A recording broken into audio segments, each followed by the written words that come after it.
a crowd started to gather. The men were chanting in Arabic, Allahu Akbar, Allahu Akbar.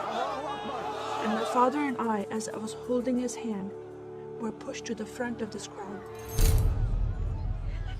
In the center of this crowd was an Arabic woman, dressed just like this, and she was tied up and she was sitting on a box. Next to her was an Arabic man, and he did a traditional Islamic prayer on the floor. And he got up from the floor, and from his side, he pulled out this very long golden sword, and he beheaded the woman. My legs are shaking, and my heart is going fast. And my father said, if you don't listen to the teachings we're instilling in your life, this will happen to you one day.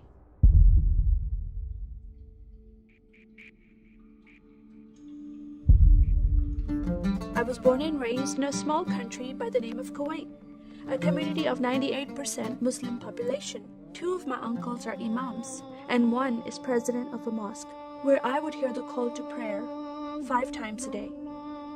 As a Muslim, the word Yahudi, which means Jew, was instilled in me as a bad word, as a cuss word. Yahudis should not exist.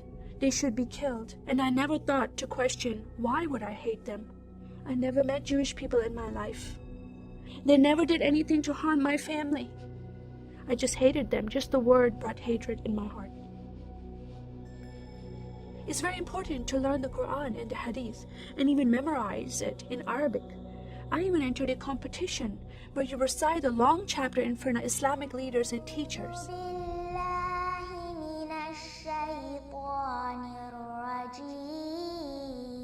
And I came 2nd place. I thought I did a good job. But my father said, no, that's not good enough. Most of my life for me, it was alone, by myself, broken person, in need of love from my family, but I never received it from them. I tried to experience this love from Creator God, from Allah. In my prayer times, I lifted up my hands and I cried out to Allah for help. Please have my father stop beating my mother. Please have my father stop beating me. But no help came. God is not a personable God to Muslims. God doesn't say, I love you. Saddam Hussein forces came in the middle of the night and invaded the small country of Kuwait.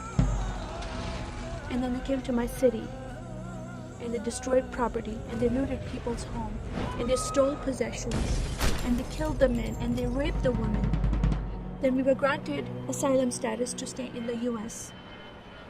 My grandmother suddenly got very sick. She had a heart attack and she went to the hospital. And 2 days later, she passed away. I was devastated because I lost my best friend. And this lady approached me and asked me if I was okay.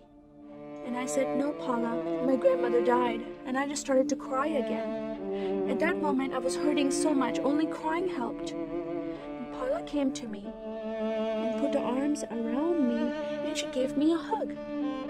And then she asked me a question. Would you like to go to church with me? When I walked into this church, I experienced love from these people and acceptance from these people like I've never before. Fellowshipping together. They were men and women together. They didn't have to be separate. No one was judging each other. And they knew I was Muslim. They were so friendly to me themselves, accepting of me and loving of me. And that was really surprising to me. And for the first time in my life, I heard a message from the Bible. He started reading the message about Yeshua. When he walked into the synagogue, he was given a scroll from Prophet Isaiah, and he opened the scroll and he started reading that scripture. That the Spirit of the Sovereign Lord is upon me, because he has anointed me to preach the gospel to the poor. He has sent me to heal the broken heart and to proclaim liberty to the captive and freedom of sight to those who are bound, to proclaim the year of the Lord's favor. First time I heard these words of freedom and healing and liberty. I'm desperate to be freed from bondage. I was held captive in Islam and I wanted to be freed from that. I was blinded with so much hatred in my heart. The darkness broke from my eyes. The veil came off my heart. I knew the decision I was making to leave Islam is a big decision. By Sharia law, Islamic law, it is death penalty. But I'm desperate to know a living God. In that day, I gave my life to becoming a follower of Jesus.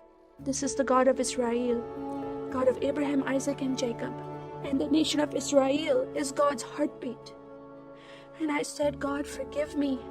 I did not know I hated your people. I love the Jewish people because it's their God, their Messiah that I'm following. And He told me to love them. I never knew what happened to the 6 million Jews that died. I never heard that in Kuwait in history. Now that I met Holocaust survivors, I know their story, and I shared my story with them. Your God, your Messiah, changed my heart, giving His life for me, so I can have life everlasting. He rescued me. He saved me. He came and brought joy in my life again. And I'm a blessed woman. And I start crying, and they start crying, and we are able to relate to each other, and they embrace me, and they love me, and they experience some healing, I believe, when they hear my story. That is a privilege to have that in my life. I am one for Israel.